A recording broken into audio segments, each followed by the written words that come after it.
मुआशी मुश्किलात से निबर्दाजमा हुकूमत के लिए अगर दूसरा बड़ा चैलेंज कोई इशू है तो वो बिलाशुबा PTI है, जिससे निमटने के लिए हुकूमती जोमा गोमगू की कैफियत से दो चार है। एक वजीर कहता है कि PTI पर पाबंदी का उसूली फैसला है, दूसरा कहता है कि अभी ये कहना कबलज वक्त है, तीसरा कहता है कि मशावरत जारी है। गोया ना उगला जा सकता है ना निगला जा सकता है। क्या PTI की आलमी लॉबिंग के नतीजे में ऐसा मुमकिन है?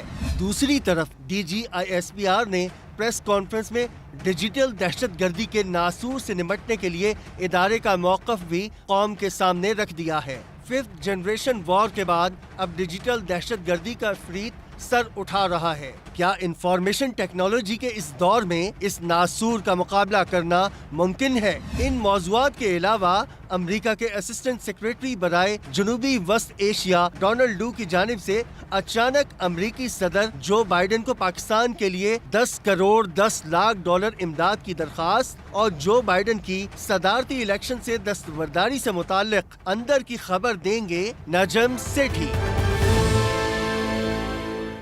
अस्सलाम वालेकुम। सेठी से सवाल के साथ मैं हूँ सैयदा आयशा नाज। मेरे साथ मौजूद है नजम सेठी साहब। अस्सलाम वालेकुम। सेठी साहब, आपको पता है इस हुकूमत का सबसे बड़ा चैलेंज क्या है? मुझे तो पता है, क्यों कोई नया चैलेंज आ गया है? चले मैं MCQs में ना आपको दो ऑप्शन देती हूँ। इस हुकूमत का सबसे बड़ा चैलेंज मईशत है या इमरान खान? ओहो, वाह वाह। अच्छा, अभी इस सब्जेक्ट के ऊपर मैंने, मेरा ख्याल है, पिछले प्रोग्राम में कुछ तज्जिया किया था कि हाँ चैलेंजेस क्या हैं और कौन किस चैलेंज को एक्सेप्ट करेगा और कौन टैकल करेगा उस चैलेंज को, क्योंकि चैलेंज हाँ। इमरान खान भी है और मईशत भी है। अब सवाल ये है कि बड़ा चैलेंज कौन सा है, बड़ा चैलेंज कौन सा है। कौन सा है? तो कौन सा? तो मैंने कुछ बात की थी, तो वो अगर आप वो सुना दें तो वहीं से फिर वी कैन हाँ, टेक ऑफ। असल में दोनों जो मसले हैं वो एक दूसरे से जुड़े हुए हैं और आपका तजिया ये बता रहा था कि इनफ इज इनफ। PMLN में ये समझा जा रहा है कि अब उनसे टैकल नहीं किया जा सकता इमरान खान साहब को। तो आपने बताया कि किसी शख्सियत ने एस्टेब्लिशमेंट को कुछ कन्वे किया है। आपके वर्ड्स क्या थे? आपने क्या बात कही थी वो शामिल करें। आज नवाज शरीफ साहब की भी खबर है कि उन्होंने भी इस्टेब्लिशमेंट को ये कहा है कि देखिए, हम तो यहाँ आए थे इकोनॉमी को स्टेबल करने के लिए, हमने बहुत बोझ उठाया है, मगर हम ये डील नहीं कर सकते जुडिशरी के साथ और लॉ एंड ऑर्डर की सिचुएशन के साथ। अगर हमने मईशत ठीक करनी है तो आप मेहरबानी करके लॉ एंड ऑर्डर सिचुएशन और जुडिशरी का जो मामला है इसको आप संभालें। तो सिटी साहब, आपने उस दिन ये बात की और मेरा ख्याल है एक दिन का गैप आया कि बहुत अरसे से खामोश ISPR की जानिब से, DGISPR की जानिब से ये स्टेटमेंट दी गई कि फौज के इदारे और उसकी क़यादत पर मुबैना फेक न्यूज़ की मदद से तनकीद करने वाले डिजिटल दहशतगर्द हैं और इन अफराद को कानून और सजाएं ही रोक सकती हैं। उसके बाद से जो पाकिस्तान तहरीक इंसाफ की तरफ से जवाब आया वो तो हम डिस्कस करेंगे, लेकिन मुझे आपसे ये जानना है कि क्या इस मैसेजिंग के बाद ये इरादा कर लिया गया है कि अब PTI के साथ वहीं से डील किया जाएगा, क्योंकि ये हुकूमत तो अभी तक नथ नहीं डाल सकी अ, अपने मुखालिफिन को। आशा, तुमने अब सवाल जो किया था ना कि चैलेंज क्या है, what is the hmm. Bigger challenge, terrorism या इमरान खान? मेरा जवाब ये था कि economy is a big challenge and so is Imran Khan. Terrorism is the third challenge. Terrorism के अब दो पहलू हैं। एक तो टेररिज्म है that is inspired by cross the border states on the east and west, जो कि यहाँ ऐसे लोगों को अफगानिस्तान में और पाकिस्तान में सपोर्ट कर रहे हैं जो कि दहशतगर्दी कर रहे हैं, खसूसन KP प्रोविंस के अंदर। और डर यही है कि वो वहाँ से स्पिल ओवर करके और दूसरी प्रोविंसेस में ना चली जाए। और ये भी खदशा है कि लोकल पुलिस फोर्सेस और लॉ एंड ऑर्डर की जो लोकल फोर्सेस हैं, they can not deal with it. इसीलिए आपने देखा कि एक नया प्रोजेक्ट शुरू हुआ है। अब उसके ऊपर ये कहा जा रहा है कि जी ये तो जैसे पहले 2-3 आर्मी ऑपरेशंस हुए हैं, ये भी उसी किस्म का ऑपरेशन होगा, इससे बहुत मैसिव डिस्प्लेसमेंट होगी लोगों की। मगर ISPR की तरफ से भी, हुकूमत की तरफ से भी जो बयान आए हैं वो यही हैं कि नहीं, ये इंटेलिजेंस बेस्ड ऑपरेशंस होंगे, कोई डिस्प्लेसमेंट नहीं होगी, nothing to worry about, we will deal with it. तो क्लैरिफिकेशन तो आ हम्म। गई है, मगर ऑपोजिशन बड़ी है, बड़ी खदशात बड़े हैं। KP के अंदर मौलाना Fazl and PTI and other nationalist parties और सब नेशनलिस्ट पार्टीज, सब ने ये खदशा का इजहार किया है कि ये ऑपरेशन जो है ये एक्सेप्टेबल नहीं होगा हमें, बिकॉज इसके अंदर बहुत से प्रॉब्लम्स होंगे। और वो एक प्रॉब्लम ये भी है कि जिन लोगों के जरिए इस ऑपरेशन में जिनको हिस्सा लेना है, good Taliban versus bad Taliban, ये जो पीस अमन कमिटीज हैं उसके ऊपर भी बड़ा इतराज है कि उसके अंदर ऐसे लोग हैं जिनको आपने लेजिटिमेट किया है, और वो actually they are also hatey people and hostile to people. तो इस किस्म के वहाँ बड़े मसले हैं। So terrorism is a real issue in KP. मगर अब इमरान खान साहब के साथ भी एक टेररिज्म का लेबल लगाने का फैसला हो गया है, और that is why Imran Khan और टेररिज्म जो है दे बिकम, उनको एक इशू बना दिया गया है। और ये अब हाल ही में ये फैसला हुआ है, जिसकी वजह से अब आप नए टर्मिनोलॉजी सुनने में आ रही है कि डिजिटल टेररिस्ट, हमने सुना था physical terrorist, guerrilla terrorist, militant terrorism, अब हम सुन रहे आ रहे हैं कि डिजिटल टेररिज्म। अच्छा, अब डिजिटल टेररिज्म तो अलकायदा करता नहीं है। डिजिटल टेररिज्म इस वक्त जिसको टारगेट किया जा रहा है वो यही कहा जा रहा है कि डिजिटल मीडिया को पीटीआई के लोग बड़ी इफेक्टिवली इस्तेमाल कर रहे हैं, and they are using terrorist methods. अब टेररिस्ट मेथड क्या होता है? टेररिस्ट मेथड उसको कहा जाता है in the dictionary of the establishment कि जो एस्टेब्लिशमेंट को टारगेट करे, जो रियासत को टारगेट करे, उसको टेररिस्ट कहा जाता है। टेररिज्म इज नॉट अगेंस्ट सियासी जमात, it is against the state. तो अब ये कहा जा रहा है कि इमरान खान की पार्टी जो है वो रियासत के खिलाफ टेररिज्म कर रही है। उससे उसके जो हथियार हैं वो है डिजिटल मीडिया, और डिजिटल मीडिया के जरिए वो पाकिस्तान की अफवाज और पाकिस्तान के जो सिक्योरिटी के इदारे हैं उनको अंडरमाइन कर रही है, उनकी बेइज्जती कर रही है, उनकी क्रेडिबिलिटी को क्वेश्चन कर रही है, उनको अटैक कर रही है, और उनकी जो अथॉरिटी है, जो स्टेट की अथॉरिटी होती है, उसको अंडरमाइन कर रही है। और इस सिलसिले में उन्होंने वो जो पुराने कानून थे पीका का, जिस जो इसी के लिए बनाया गया था, और वो खुसूसन इमरान खान साहब के ज़माने में इस किस्म की चीज़ें बनती रही हैं, और जो उसके बाद जो हुकूमतें आई हैं उन्होंने भी उसको तकड़ा किया है, और वो इस्टेब्लिशमेंट के कहने के ऊपर ये कानून बने थे। आज इस्टेब्लिशमेंट का ये मौकफ है कि हमें वो कानून इस्तेमाल करने पड़ेंगे, बिकॉज अब आप रियासत के ऊपर, खान साहब की पार्टी और खान साहब रियासत को अटैक कर रहे हैं। कुछ अरसे से इस्टेब्लिशमेंट ये कह रही है और हुकूमत भी ये कह रही है कि जो 9 मई का वाकया था वो it was an act of terrorism, मगर उसको अभी तक सबूत पेश नहीं किया गया, या पेश करने की कोशिश की गई है कि वो इंस्पायर किया गया था बाय पीटीआई कि आप रियासत के इदारों को अटैक करें। और मगर अभी तक अदालतों के अंदर उसका कोई खास तकड़ा केस नहीं बना सके, और अब उन्होंने इमरान खान साहब को भी उस इंक्वायरी के अंदर इंक्लूड कर लिया। खा वो उस वक्त जेल में थे, तो वो फिजिकली तो प्रेजेंट नहीं थे। जो अभी तो पुराने पहले तो केसेस बने हैं उन लोगों के ऊपर जो या फिजिकली प्रेजेंट थे उन डेमोन्स्ट्रेशंस में, या सोशल मीडिया के ऊपर वो उकसा रहे थे लोगों को करें करें करें, जाए अटैक करें। तो पहले तो ये 2 कैटेगरीज थी, अब उन्होंने एक तीसरी कैटेगरी भी निकाल दिया, और जिसके अंदर उन्होंने इमरान खान साहब को भी डाल दिया है।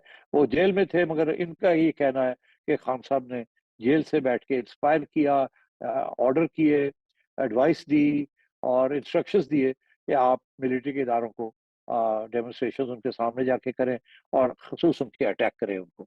ये केस बनाया जा रहा है खान साहब के खिलाफ और पीटीआई के खिलाफ। तो मैं ये समझता हूँ कि अब ये third category of digital terrorism आ गई है। अब इसको एक कॉन्टेक्स्ट के अंदर प्लेस करने के लिए जो मैंने बात कही थी कि हुकूमत, आजकल की जो हुकूमत है वो ये कह रही है जी ये हमारे बस की बात नहीं है, पुलिस भी अब आप ही के कंट्रोल में है, रेंजर्स भी आप ही के कंट्रोल में है, और आर्मी भी आपके कंट्रोल में है, और जो रियासत के अदारे हैं जिसके अंदर ये जो पीका का लॉ आ गया, या अ, दूसरे जो पेमरा आ गया, वो भी under the control of the establishment है, हुकूमत के कंट्रोल में नहीं है। हालांकि एक दो उनमें से सिविलियंस आ रहे हैं, but still they are not in the control of the civilian government. तो उनका ये कहना है कि जी ये फिर आप टैकल करें, और हमें फोकस करने दें ऑन द अदर चैलेंज जिसके लिए आपने हमें यहाँ बैठाया था।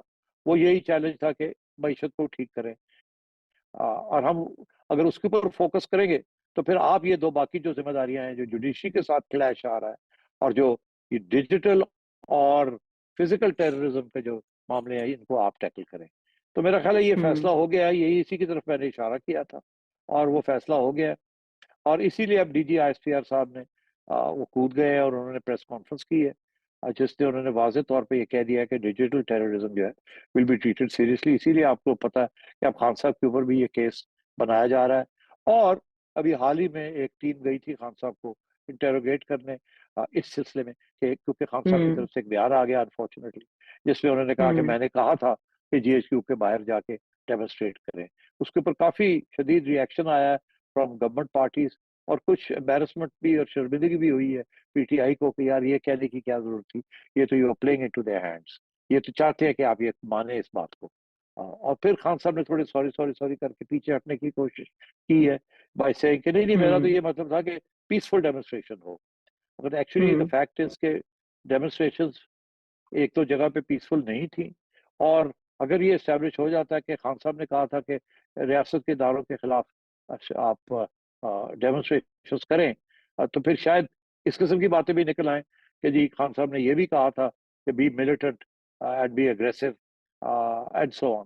तो अब ये बातें अब हाँ, आगे चलेगी, तो बट मैं समझता हूँ ये अपने डेफिनेटली एक नया dimension in the anti Imran Khan campaign, एक नया डायमेंशन आ गया है। ठीक है। और ये डिजिटल दहशतगर्दी भी एक नया डायमेंशन है। इमरान खान साहब के दौर में फिफ्थ जनरेशन वॉर, ये इस्तेलाह इंट्रोड्यूस कराई गई थी पाकिस्तानी पॉलिटिक्स में, हमने सुनी थी। और अब डिजिटल दहशतगर्दी, ये कोर कमांडर्स कॉन्फ्रेंस का एलामिया भी इससे पहले आया था, तो उसमें भी ये इस्तेलाह इस्तेमाल की गई थी। बात यह है कि इसको काउंटर कैसे किया जाएगा, डिजिटल दहशतगर्दी को फायरवॉल के जरिए, पीका के जरिए, आपके ख्याल में काउंटर करने में कामयाब होंगे? क्योंकि इमरान खान साहब ने इस प्रेस कॉन्फ्रेंस पे तबसरा करते हुए कहा है कि 70 की दहाई में जीने वाले वो नाबलद हैं सोशल मीडिया के इस्तेमाल से, और वो इस तरह से हमें डिजिटल दहशतगर्दी के लकब बांट रहे हैं। आपके ख्याल में इफेक्टिवली इसको काउंटर किया जा सकता है इन मेजर से जो अब लेने जा रही है गवर्नमेंट, या चले स्टैब्लिशमेंट बाय अरेस्ट, जैसे अभी रऊफ हसन साहब की अरेस्ट हमने देखी, या क्रैकडाउन? देखिए, जो फिफ्थ जनरेशन वॉरफेयर का जो नोशन था ना, बाजवा साहब की तरफ से ये आया था, उसके दो पहलू थे। अब वो शायद वो पहलू उनमें से एक आध मिसिंग है, इसीलिए अब डिजिटल टेररिज्म की बात हो रही है। फिफ्थ जनरेशन वॉरफेयर के अंदर ये कहा जा रहा था कि हिंदुस्तान की तरफ से fifth generation warfare digital media के जरिए हो रहा है। और उसमें उनका इशारा ये भी था कि कुछ सहाफ़ी या कुछ इंटेलेक्चुअल्स जो हैं वो अनफॉर्चुनेटली या अनविटिंगली वो उसका हिस्सा बन गए हैं, जबकि वो रियासत के इदारों को की क्रिटिसिज्म करते हैं। तो वो और उनको इल्ज़ाम ये लग रहा था कि ये foreign inspired fifth generation warfare है। पहले तो डायरेक्ट फिजिकल वॉरफेयर होती थी, अब हम्म। एजेंसियां जो हैं मुख्तलिफ ममालिक की, वो they use the digital media and they use propaganda which is fifth generation warfare, fake news fifth generation war, इसको इस्तेमाल करिए। मगर आज की जो सिचुएशन है उसमें अब फिफ्थ जनरेशन वॉरफेयर की बात नहीं हो रही, because that is related to Afghanistan और इंडिया और may be some other countries, but basically it is India India inspired. यहाँ अब डिजिटल टेररिज्म की जो बात हो रही है वो तो basically it's targeting Imran Khan PTI and his social media team. तो एक तो ये हम्म। डिफरेंस है between fifth generation warfare and digital terrorism. Okay. दूसरा सवाल आपका ये है कि क्या ये इसको काउंटर कर सकेंगे या नहीं कर सकेंगे। हम्म। अब दुनिया में काउंटर तो हुआ है, चाइना सबसे बड़ा एग्जाम्पल है। चाइना के अंदर ऐसी ऐसी फायर वॉल्स बनी हुई हैं और ऐसे ऐसे उन्होंने सेफ गार्ड्स किए हुए हैं कि कम्युनिस्ट पार्टी ऑफ चाइना को या चाइना की रियासत को कोई क्रिटिसाइज नहीं कर सकता, और अगर कोई करता भी है तो उसकी आवाज़ जो है वो बुलंद नहीं होती, वो वहीं दबी जाती है। और वहाँ बहुत से डिजिटल मीडिया के ऊपर कंट्रोल्स हैं और बहुत से कानून हैं जिसके तहत वो लोगों को पकड़ के अंदर कर देते हैं। But China is a communist country, वो कहते भी नहीं है कि हम डेमोक्रेटिक हैं। वो तो वन पार्टी का स्टेट है वो तो। और वहाँ रेजिस्टेंस, जिस तरीके से रेजिस्टेंस यहाँ हो रही है, यह एक जमाने में चाइना में शुरू हुई थी, वो उस किस्म की हम्म। रेजिस्टेंस भी नहीं है वहाँ। तो इसलिए चाइना के अंदर तो बिल्कुल there is no free media, forget about digital. वहाँ तो बहुत जबरदस्त कंट्रोल्स है। अच्छा, अब फिजिकली तो कंट्रोल्स लगाए जा सकते हैं, और चाइना के अंदर तो जुडिशरी भी नहीं है ना, जो कि अवाम के हम्म। फंडामेंटल राइट्स को प्रोटेक्ट करे। There is no notion of fundamental rights in the Chinese constitution. वहाँ the Communist Party of China is supreme. अच्छा, अब बात and the judiciary is in the service of the state. यहाँ हमारे यहाँ तो judiciary suppose to be independent, and the law, parliament is suppose to make the laws, और जो हमारे रियासत के इदारे हैं they suppose to obey all that. That's the theory. Hmm practice में तो हर कुछ और हो रहा है, मगर इसलिए हम्म बिकॉज ऑफ दिस रीजन अब यहाँ ये जो कंट्रोल्स, जो जिस किस्म के कंट्रोल्स चाइना में है या और भी ममालिक हैं, वहां उन्होंने ऐसे कंट्रोल्स किए हैं, यहाँ वो कंट्रोल्स करना मुश्किल है। उसके दो पहलू हैं। एक तो बहुत एक्सपेंसिव है टू इफेक्ट दीज कंट्रोल्स। आप बैन कर सकते हैं ट्विटर को, आप यूट्यूब को बैन कर सकते हैं, मगर उनके ऊपर कंट्रोल्स लगाना is very expensive and very difficult given the relationship with Wi-Fi and international business practices. International business practices, जिसके अंदर Pakistan is part of those international business practices, is that Wi-Fi and internet is part of the business strategy. अच्छा, अब हम्म and for that reason, एक तो ये इनके ऊपर अगर कंट्रोल लगाएंगे तो आप या पूरा कंट्रोल लगाएं या आप ये अधूरे कंट्रोल जो हैं ये लोग बाईपास कर देंगे बाय वन रीजन और अनदर।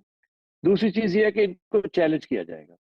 पीका लॉ को भी चैलेंज किया जा सकता है और किया भी था। अभी जो पंजाब के अंदर जो कानून पास किया इन्होंने वो भी चैलेंज हो गया। जी एट द एंड ऑफ जी द डे चाइना के डेफिनेशन अंदर तो कोई चैलेंजेस नहीं है हम्म डेफर्मेशन। तो यहाँ तो अब चैलेंज के लिए तो हर चीज चैलेंज है यहाँ तो। We all go hmm to the hmm judiciary. और आजकल जिस किस्म का मूड है जुडिशरी का, उस मूड के अंदर इस किस्म की ब्लैंकेट बैनिंग करना मुश्किल हो जाएगा। Judiciary may not support it, पहली बात तो ये। तो इसको सिलेक्टिवली करेंगे तो अगर ज्यादा बढ़ के करेंगे तो ट्विटर एंड यूट्यूब वगैरह दे मे प्रोटेस्ट, बिकॉज देखिए these are sources of revenue for them and these are hmm sources जिसके ऊपर वो लड़ेंगे आपके साथ। और अगर आपने इंटरनेशनल हम्म ऑर्गेनाइजेशन, इस किस्म की ऑर्गेनाइजेशन के साथ लड़ाई झगड़े शुरू कर दिए तो आपकी सारा कारोबार ठप हो जाएगा इस मुल्क का, आपकी सारी एक्सपोर्ट्स बैठ जाएंगी, आपकी इंपोर्ट्स बैठ जाएंगी और आप ब्लैकलिस्ट हो जाएंगे हर जगह पे। अभी ऑलरेडी हमारे जो बैंक्स हैं they are in trouble because many of them are unable to carry out efficient banking transactions because of state bank के जो कंट्रोल्स लगे हुए हैं इस वक्त। तो ये तो सारा मुल्क हम्म बैठ जाएगा इस तरीके के साथ। तो ये दो किस्म की जी पाबंदियां हैं इस वक्त जो कि रियलिज्म अगर आप देखें तो it's not going to be so easy. मगर हम्म इसीलिए उन्होंने कानून ये बनाया कि अगर हम सारा बंद नहीं कर सकते तो जो बंदा उसको वायलेट करेगा उसको पकड़ के ले जाएंगे। तो ये अब थोड़ी बहुत हम्म पाबंदियां आपको डिजिटल की होंगी। ट्विटर उड़ जाएगा, ये हो जाएगा, फिर आ जाएगा यूट्यूब जो है थोड़ा बहुत डिस्ट्रप्शन हो जाएगी, किसी दिन वाईफाई गिर जाएगी, ये चलता रहेगा मगर ये कंसिस्टेंट नहीं होगा। कंसिस्टेंट वही होगा कि लोगों को पकड़ के ले जाएंगे जैसे रऊफ को पकड़ के ले गए हैं, क्योंकि रऊफ ने ऐसी बातें कही हैं जो कि अब वो वायरल हो रही हैं। फिर पीटीआई वाले इस वक्त आर्मी चीफ को डायरेक्टली अटैक कर रहे हैं, काफी बेहुदा किस्म की अटैक कर रहे हैं। कोई भी इदारा हम्म इसको एक्सेप्ट नहीं करेगा। एंड इस किस्म की और भी बहुत सी चीजें हो रही हैं।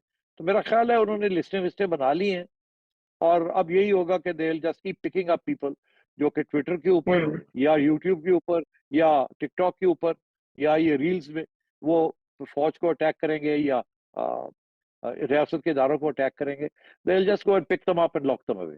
एंड अच्छा जुडिशरी के पास लोग जाएंगे रिलीफ के लिए। आयशा, जुडिशरी बेचारी कहेगी रिलीज करो, लेके आओ, और वो आप देखते हैं क्या होता है, वो कौन आता है और कौन नहीं आता और कब आते हैं और कब नहीं आते और जब आते हैं तो किस हाल में होते हैं और उसके बाद वो क्या करते हैं और क्या नहीं करते।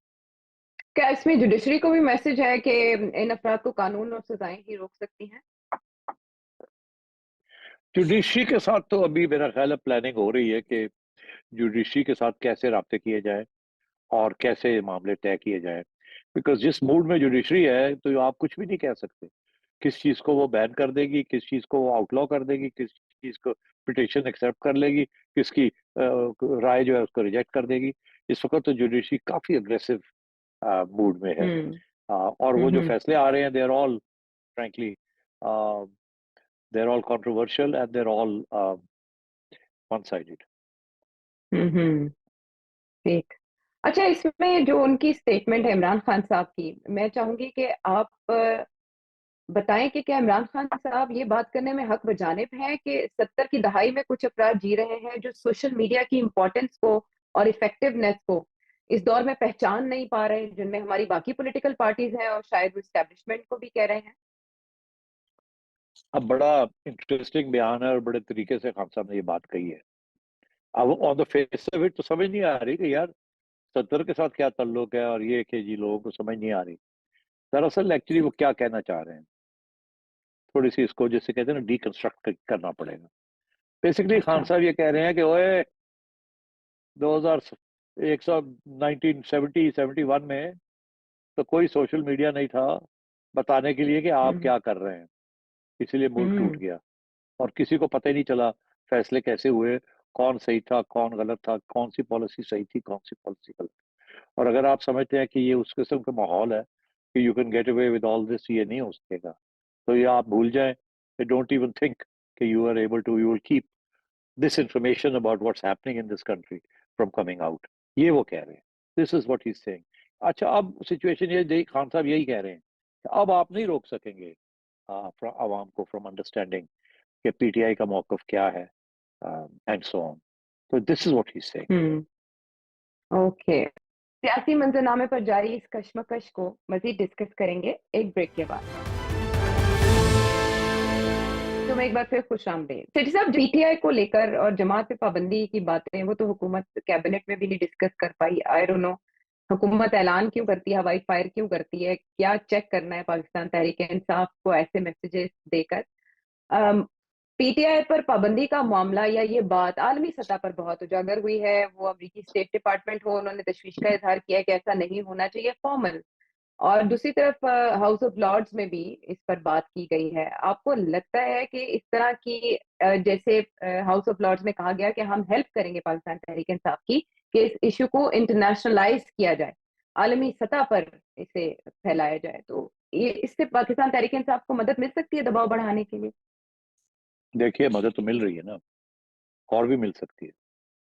दो इश्यूज हैं, कितनी मदद मिल रही है, ये मिल सकती है, और उस वक्त किस हद तक असर होगा हमारी एस्टेब्लिशमेंट के ऊपर या हमारी सियासी जमातों के ऊपर। तो हम्म। पहला सवाल लेते हैं। बात यह है कि इस वक्त आज मैं पढ़ रहा था कि अमेरिकन स्टेट डिपार्टमेंट की तरफ से भी एक पैगाम आया कि हमें बड़ी तशवीश है कि पीटीआई हम्म। के ऊपर इस किस्म की पाबंदियां लग रही हैं एंड वी आर कंसर्न्ड। ठीक, उधर से हम्म। ब्रिटिश पार्लियामेंट के अंदर जुल्फिकार बुखारी और पीटीआई के लोगों ने कोई 20-22 एमएनए वहाँ के एमपीज को इकट्ठा कर लिया है, और पाकिस्तानी प्रेशर ग्रुप्स के जरिए उनसे ये बयान दिलवा दिया है कि हम बड़े कंसर्न हैं, और हम प्राइम मिनिस्टर ऑफ ब्रिटेन को भी कहेंगे कि जी आप भी प्रोटेस्ट करें and so on and so forth. Don't forget, वहाँ खान साहब की जो लॉबी है यूके के अंदर, एक तो सपोर्ट बहुत है एक्सपैट्रिएट पाकिस्तानी का, बहुत सपोर्ट है, हमें सबको पता है इस बात बहुत का। बहुत और बहुत। मैंने यहाँ और पर बाकायदा ढाबे देखे हैं, मुर्शद का ढाबा। दूसरी चीज ये कि अब मैं क्या कहूँ, दूसरी चीज ये है कि वहाँ खान साहब के एक्स ब्रदर इन लॉ, वो भी, उनका भी बड़ा असर रसूख है, and he is also a very close adviser of Khan साहब। तो उनके भी बड़े कॉन्टेक्ट्स हैं गोल्डस्मिथ साहब के, और वो भी अपने कॉन्टेक्ट्स इस्तेमाल कर रहे हैं, व्हाई नॉट, लेजिटिमेट, हम्म। नहीं, हम्म। ह्यूमन राइट्स की बात है, क्यों ना करें। सो ये बिल्कुल लॉबी है और it is becoming very effective. अब जिनीवा में जो हुआ यूएन में, उसके बाद अमेरिका में वो जो रेजोल्यूशन पास करवा लिया, अब जी। यहाँ पार्लियामेंट से कुछ बात करवा ली, हर रोज हम्म। वहाँ जो प्रेसिडेंट ऑफ अमेरिका की जो ब्रीफिंग होती है, जो प्रेस सेक्रेटरी आके ब्रीफ करता है, या जब भी कोई स्टेट डिपार्टमेंट की कोई बात हो, तो वहाँ एक दो जर्नलिस्ट हमेशा ये सवाल पूछते हैं कि वह आपको पता नहीं है कि पाकिस्तान में क्या हो रहा है, उसके बारे में आप क्या कहेंगे। वो बेचारे वही एक हम्म। स्टैंडर्ड एक हम्म। जवाब होता है कि वी आर वेरी कंसर्न, हम we are always very concern about human rights violations, and yes yes we are aware of it and we are concern. अच्छा, इस दफा जो बयान आया हम्म। उसमें यही लिखा है कि we are always concern about such issues. तो कोई नई जी। बात नहीं है, आप उनसे हमेशा पूछेंगे कि जी फलानी जगह पे ह्यूमन राइट्स हम्म। वायलेशन हो रही है तो आपका क्या ख्याल है, तो कहेंगे बिल्कुल वी आर कंसर्न। तो ये तो अगर जर्नलिस्ट नहीं पूछेगा तो वो पाकिस्तान की बात भी नहीं करेंगे, और वो बिल्कुल जिसे कहते हैं ना कि जर्नलिस्ट से खबर बनानी होती है, तो वो बिल्कुल बैठ के वहां पूछते हैं। My sense is why not, it's a relevant question. Hmm. But hmm. उसका जवाब जो है कैन बी प्रिडिक्टेड। आप कहें तो मैं हर दफा खुद ही जवाब बना के दे दिया करूंगा, और आप देखिए करेगा कि प्रेसिडेंशियल स्पोक्समैन क्या कहता है, एग्जैक्ट वर्ड्स जो मैं कहूंगा वही वर्ड्स वो कहेंगे, बिकॉज इट्स हम्म। ऑब्वियस कि वो क्या कहना है हम्म। उन्होंने। इसके लिए कोई हम्म। तैयारी नहीं करनी, एक पॉलिसी होती है, वो हम्म। बस पॉलिसी रिपीट कर देंगे। मगर बात यह है कि अभी डोनाल्ड लू साहब, जो कि जिसके ऊपर खान साहब का इल्जाम है कि जी डोनाल्ड लू ने मेरी गवर्नमेंट गिराई थी, यही है ना? जी जी बिल्कुल। तो अभी डोनाल्ड लू ने बयान दिया है कि मैं $100 मिलियन पाकिस्तान को दे रहा हूँ। अमेरिका की तरफ से पहली दफा इमदाद दे रहे हैं। काफी अरसे से अमेरिकन इमदाद जो है वो बंद पड़ी है। अब तो सिर्फ IMF ही रह गया है। कोई कोalition सपोर्ट भी नहीं है, कोई अदर कोई प्रोजेक्ट नहीं है जिसमें पाकिस्तान को कोई अमेरिका की हुकूमत कोई पैसे दे या कांग्रेस ने कोई पैसे सैंक्शन किए हों। तो ये साहब एक $100 मिलियन लेके फिर रहे हैं, जो कि नाइदर है नॉर देयर, इट्स पीनट्स। मगर वो एक हम्म सिग्नल है, एक सिग्नल है। हम्म और वो यही है कि जी हम्म आपने टेररिज्म जो है उसको आप कॉम्बैट करें। अच्छा, ओके। फ्रैंकली वो टेररिज्म को कॉम्बैट क्या करें, I don't think that's really major issue with the Americans. वो जो टेररिज्म है वो दो इंस्टीट्यूशंस को टारगेट कर रही है। एक है quote on quote Imran Khan साहब के ऊपर जो इल्जाम लग रहा है कि आपकी सियासी जमात, तो उसके साथ अमेरिकनों का कोई इंटरेस्ट नहीं है। अगर अगर इमरान खान साहब की बात खुद ही याद की जाए तो अमेरिका तो खान साहब को निकालने वालों में से है, रखने वालों में से तो नहीं है, या वापस लाने वाले में नहीं है अंडर दिस एडमिनिस्ट्रेशन। दूसरी बात यह है कि अमेरिका का interest is China. America doesn't want you running to yes. China. वो कह एंड रहे हैं कि रशिया। जी आप हमारे एंड रशिया हमारे कैंप हम्म में आप रहें। हम्म हम क्या करें, हम तो IMF आपने दिलवा दिया ना आपको, पहले हाँ। $3 बिलियन दिलवाया, अब $6 बिलियन और दिलवा रहे हैं। तो हौली रखो, relax, you are part hmm of our group. अच्छा, अब वो टेररिज्म का भी है, इन्होंने भी कोई और भी रिक्वेस्ट की होगी कि हमें कुछ चीजें चाहिए। अब जो स्टेटमेंट आया है उसमें ये लिखा है कि फॉर एंटी टेररिस्ट ऑपरेशंस। ठीक। अब और एंटी डेमोक्रेसी टेररिस्ट की मजबूती। ऑपरेशंस तो सिर्फ, और वो हम्म तो कहना ही था ना डेमोक्रेसी की मजबूती। अगर टेररिज्म कामयाब होगी तो डेमोक्रेसी बढ़ जाएगी ना, तो इसलिए वो तो कहना पड़ता है human rights and Y democracy, और उसके बगैर तो स्टेटमेंट नहीं बनती ना अमेरिका से। तो अब हाँ। बात, कोई ओके। ठेकेदार है ना ह्यूमन ह्यूमन राइट्स का, ऑल ओवर द वर्ल्ड ठेकेदार हम्म है वो। अच्छा, अब बात यह अच्छा। है कि, हाँ, तो अब बात यह है कि वो किसके लिए है। मेरा ये ख्याल है, I may be wrong but I suspect कि this money is being given not directly to combat terrorism but indirectly to combat terrorism. And वो क्या है, मेरा ख्याल है इन्होंने कुछ मांगे हैं, some special rifles and some special hardware to combat terrorists. Not Imran Khan, not PTI, but T, आपके आपके but स्पेस ने TTP. आपके आपके पॉज ने मुझे थोड़ा सा तशवीश में मुब्तला कर दिया था, लेकिन क्लैरिटी के लिए शुक्रिया। हाँ, वो वो मेरा ख्याल है वो बलोच इंसर्जेंट्स के लिए और TTP के लिए कुछ इन्होंने ओके स्पेशल इक्विपमेंट मांगी है for okay operations. And I think okay. That may be part of this 100 million. Otherwise 100 million तो ना इधर की बात है ना उधर की बात है। ये तो ऐसे ही है यस। जैसे कि आपको कुछ चीजें चाहिए और कहा लो जी तो हम ले देने, चुप करके ले लो, ताकि ये ना हो कि हम आपको हम्म मिलिट्री सप्लाई दे रहे हैं। I think it could be that. I can't think hmm of any other reason कि इनको $100 मिलियन कहाँ से। तो इन्होंने कोई वही जैसे होता है ना कि साथ डेमोक्रेसी भी डाल दिया और साथ टेररिज्म भी डाल दिया। ठीक। और ह्यूमन राइट्स भी डाल हम्म। के तो पैसे ले लिए और दे दिए, और ये फिर अब हथियार उससे खरीदेंगे, नाइट विजन होगी, क्या होगा, स्पेशल कुछ ड्रोन्स होंगे वगैरह वगैरह, I don't know. But I think my suspicion is कि this is also part of the issue. Okay okay चलें, डोनाल्ड लू की वजह से पाकिस्तान तहरीक इंसाफ के लिए ये बात अहमियत की हामिल होगी, चाहे इमदाद मामूली नौयत की है। ब्रेक के बाद आएंगे तो बात करेंगे कि क्या पाकिस्तान तहरीक इंसाफ पर इन हालात में वाकई पाबंदी मुमकिन है। शो में एक बार फिर खुश आमदेद। सेठी साहब, जैसे प्रोग्राम के शुरू में मैंने बात की कि पता नहीं वफाकी हुकूमत ने ऐसा ऐलान ही क्यों करवाया जिस पर वो अमल दरामद नहीं कर सके। फिर उसके बाद उन्होंने कहा कि हम सबके इत्तेफाकी राय के बाद ऐसा करेंगे कि पाकिस्तान तहरीक इंसाफ पर पाबंदी लगा सकें। मुझे आपसे ये पूछना है कि क्या बनेगा इस ऐलान का? क्या इस पे हुकूमत यू टर्न ले लेगी या वाकई पाकिस्तान तहरीक इंसाफ पाबंदी की जद में आ सकती है? देखिए, अभी तो कोई फैसला नहीं हुआ, अभी तो कंफ्यूजन है। अंदर भी डिबेट हो रही है कि इसका फायदा क्या है, और अगर आप करते हैं तो क्या सुप्रीम कोर्ट में ये अपहोल्ड होगा नहीं होगा। मैंने कल आपसे कहा था ना कि मियां नवाज शरीफ का ये मौका है कि भाई वो काम करो जो कि आप निभा सकें, ये ना हो कि वो भी उल्ट जाए। तो ये भी में पड़े हुए, इसीलिए कभी ना की मीटिंग अनाउंस होती है, कभी नहीं होती, कभी पीपल्स पार्टी कहती है कि हम 3 हफ्ते के बाद मीटिंग कर रहे हैं इस मौजूद के ऊपर, फिर हम अपना मौका बताएंगे। तो इस किस्म की बातें हम्म चल रही हैं, इसीलिए ये अभी कोई फैसला नहीं हो रहा, बस एक धमकी है इस वक्त।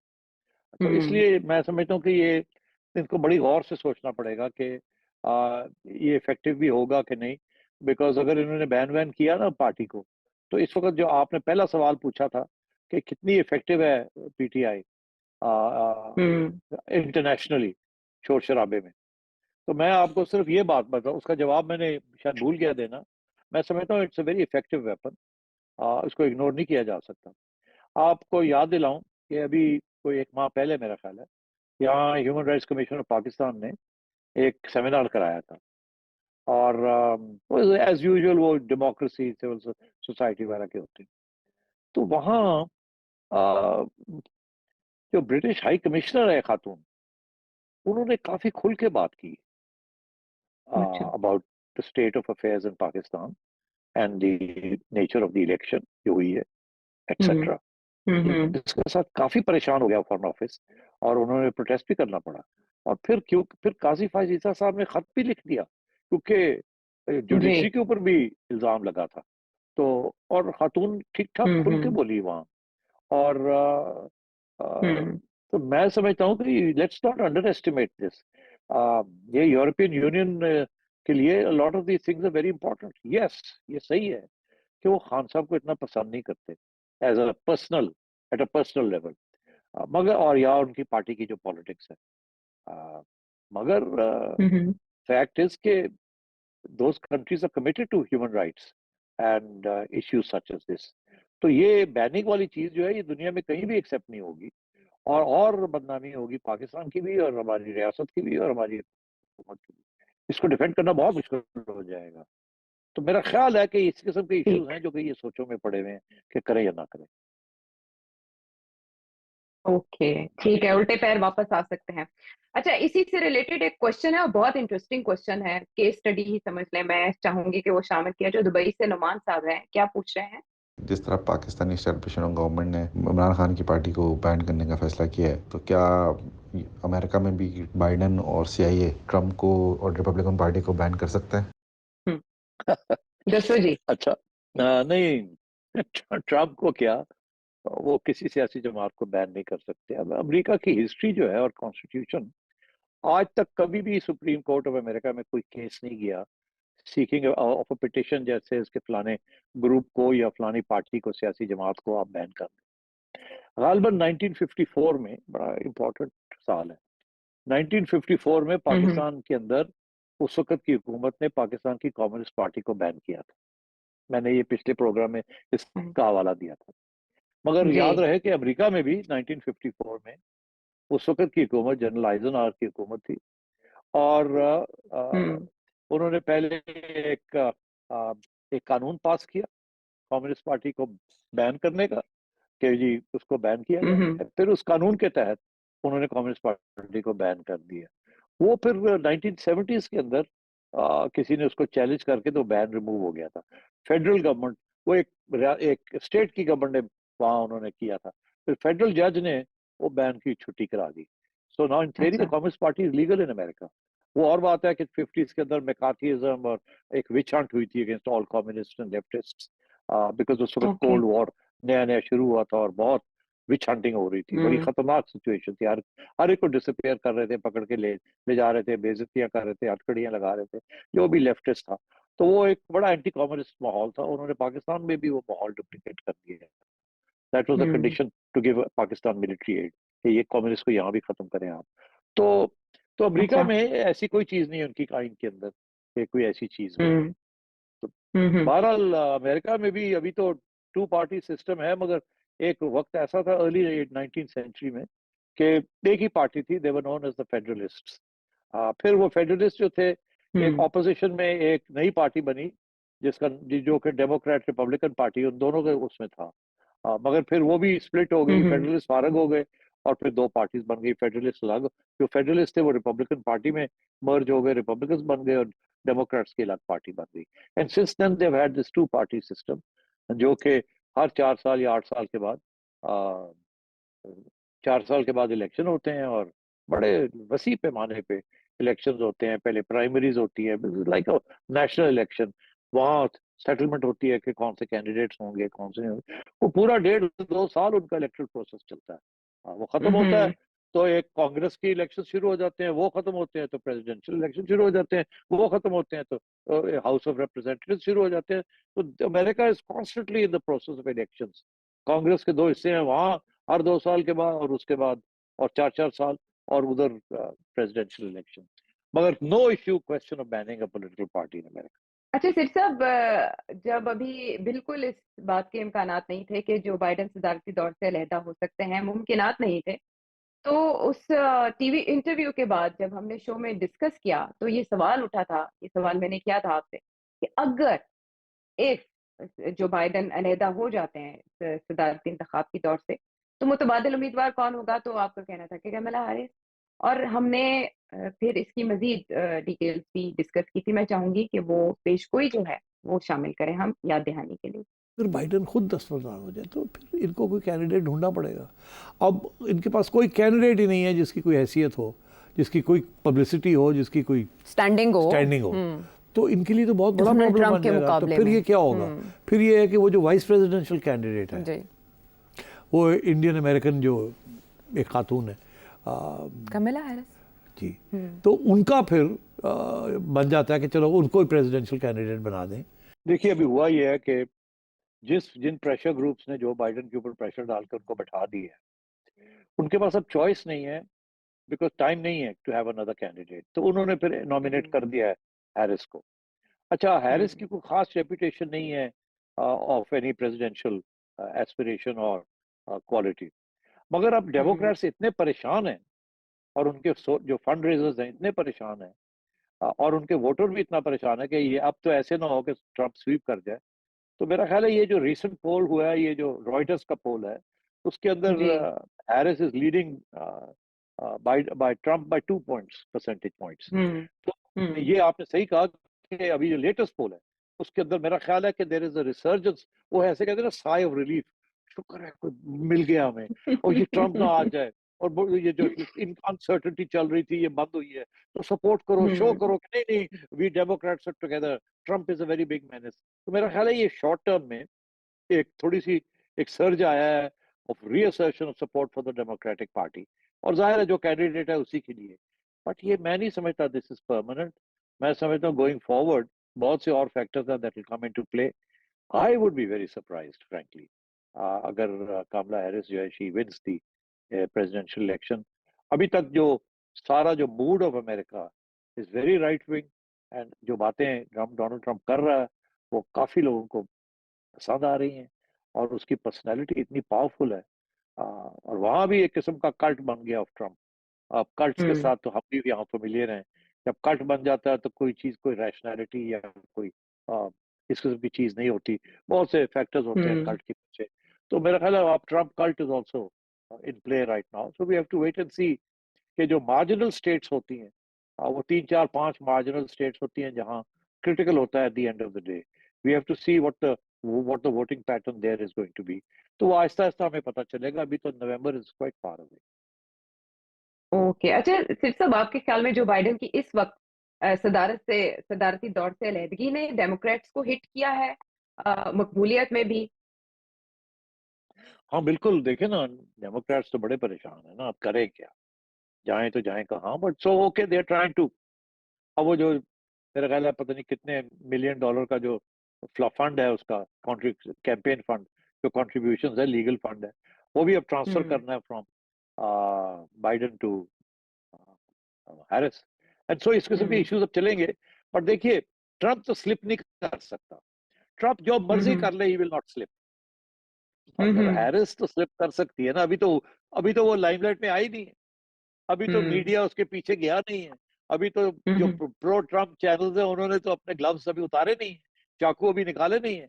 अभी तो हैरिस के बारे में कितनी कितनी स्कैंडल्स निकलेंगी। अच्छा, बड़ी इंटरेस्टिंग बात है, स्कैंडल जो व्हाटएवर, वो ये है कि ट्रंप के सपोर्टर्स को कोई फर्क नहीं पड़ता कि ट्रंप क्या बात करता है, किसको गाली देता है, किसके साथ उसका अफेयर हुआ, क्या उसने एक बात आज कर दी कल दूसरी बात कर दी, they don't care about this. वो कल्टिश रिस्पॉन्स है। मगर डेमोक्रेट्स के अंदर तो वो लिबरल्स जो है ना, वो लिबरल डेमोक्रेट्स बड़े खतरनाक होते हैं। वो तो एक एक छोटी छोटी चीज के ऊपर नाराज हो जाते हैं कि ये तो लिबरल एजेंडा नहीं है, ये तो फलाना नहीं है, ये तो ठीक बात उसने नहीं कही। तो मेरा ख्याल है कि ये ना हो कि डेमोक्रेट्स जो हैं जिस दिन वोटिंग होनी है उन्होंने रिपब्लिकन्स के लिए तो करना नहीं है, मगर they may not come out to vote for Harris, तो इट कुड बी अच्छा therefore it might be a very interesting election campaign कि क्या टर्नआउट कितना होता है, ट्रम्प के लिए क्या होता है, डेमोक्रेट्स के लिए क्या होता है।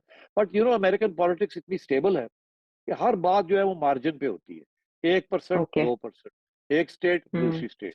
तो मेरा ख्याल है ये भी हम्म उसी किस्म की बात होगी, hmm because you know the Democrats are united, the Republicans are united, कोई डिविजन्स नहीं है उनके अंदर, कोई ओके फॉरवर्ड ब्लॉक्स नहीं है। अब अब देखे ना, ओबामा जो है वो पहले ट्रम्प को सपोर्ट कर रहा था, अब वो हैरिस के पीछे। इसी तरीके के साथ हिलरी जो थी वो इधर थी, अब वो उसके पीछे। इसी तरीके के साथ वो जो गवर्नर्स हैं कैलिफोर्निया का या इधर उधर के, they're all going to come together and support the Democratic candidate. और वो अगर हैरिस है हम्म तो सो बी इट, तो ऐसे ही होगा। तो यहाँ भी करिश्मा काम करेगा क्योंकि जो जराइद है वहां के वो ये छाप रहे हैं कि कमला हैरिस करिश्मा में लैग करती हैं, कम है उनके अंदर वो करिश्माती सलाहियत नहीं है जो डोनाल्ड ट्रंप को हासिल है। वो करिश्मा जो है ट्रम्प के साथ तो है ही है, मगर वो ओबामा की मिसेस मिशेल के, क्या नाम है, मिशेल ओबामा है ना, मिशेल तो ओबामा। हाँ, तो उनके पास भी करिश्मा है और उनने किताब भी लिखी है और काफी शी इज वेल रिगार्डेड। और उनका भी नाम आ रहा था कि अगर मुश्किल हालात हो गए और तो फिर हम मिसेस ओबामा मिशेल ओबामा को निकाल लेंगे, उनको खड़ा कर देंगे। But I don't think she is interested and I think it's late. Okay ये अगर 6 महीने ओके पहले फैसला हो जाता तो अब तक शायद कोई बात बन भी जाती, मगर अब यही है, इट्स हैरिस वर्सेस ट्रम्प। एक का करिश्मा है, दूसरी इज अनट्राइड अनटेस्टेड कैंडिडेट जिसके chances of slipping are very high going forward. कुछ ना कुछ उनके ओके खिलाफ निकलेगा और वो उनके रेटिंग्स को डिप करेगी, because she is not remarkable in any sense. She is a solid stable centre of the roader safe candidate. Presidents जो सेफ होते हैं they hardly ever get elected in America. They have to have some charisma. अब तो जो देखिए ना, Biden का छोटी अलग होना सी जी बात, जी जो बाइडन बेचारा एक टेलीविजन इंटरव्यू की वजह से मारा गया, वो की स्लिप मार अप कर गया और वो निकला, ये तो बुढ़ा हो गया, ये तो फारा गया। सारा अमेरिका ने ओ जी फारा गए, डेमोक्रेटिक से ओ जी मारेंगे मारेंगे मारेंगे। हालांकि it's okay, he must could have had a bad day, he is perfectly in good health, ऐसी बात नहीं है उसकी। अगर आपने देखा वहां उन्होंने, मीडिया ने क्या किया और उसके अपने लोगों ने क्या किया उसके साथ, और एक ऐसी कैंपेन चलाई ट्रंप ने कि बुढ़ा है ये कैसे चलाएगा। हालांकि ट्रंप में और उसमें 2 साल का सिर्फ फर्क है, ऐसी भी क्या बात। जी लेकिन उसके बाद उन पे डोनाल्ड ट्रंप पे अटैक ने भी हवा दी, उनके लिए हमदर्दी में इजाफा किया डोनाल्ड ट्रंप के लिए। सो हाँ मीडिया देखे ना, सोशल मीडिया शेप अप कर रहा है ना वहाँ पे। हाँ बिल्कुल देखे ना, वहां तो मेन स्ट्रीम मीडिया भी जो है, अब देखे ना कितना पावरफुल सिंबल है, कितना चालाक है, कितना अलर्ट है ये ट्रंप। कि जब ये हुआ है तो कौन सी तस्वीर आई है बाहर, तस्वीर वो हम्म आई है कि blood streaking down his cheeks, कान से, यस मुक्के के और वो साथ ऐसे, और वो मुक्का कर रहा है। Hmm He's won hmm the election. He's won the election. सिट साहब के इस आखिरी स्टेटमेंट को भी प्रेडिक्शन ही समझें। आपसे मुलाकात होगी अगले प्रोग्राम में।